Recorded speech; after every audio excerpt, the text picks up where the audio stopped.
Oh, now we can continue to put all the pieces of the puzzle together and get a good idea of what the image of winter is actually going to look like.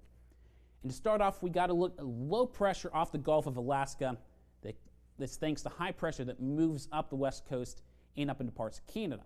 That's going to keep much of the western United States pretty above average and dry for much of the winter. But across the south, we see that low pressure thanks to our positive PNA.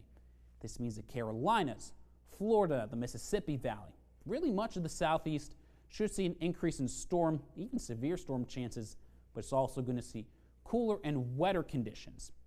But since the general track of the storms is more off the coast rather than inland, this means spots like New York, Boston, Philly, and DC are likely going to see our biggest snowstorms this year, where us here in the valley, we're in that pink shade, sort of the battle zone. We've been seeing this really all year so far. Think back to like August, September, and October, right as we ended summer and began fall.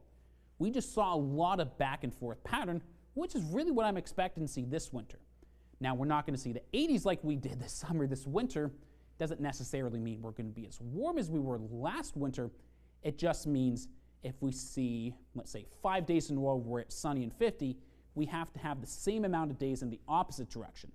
So if it's 5 days and sunny, that means 5 days of below average in the 20s, maybe even the teens, with snowfall likely. That doesn't necessarily mean we're going to see above average snowfall totals.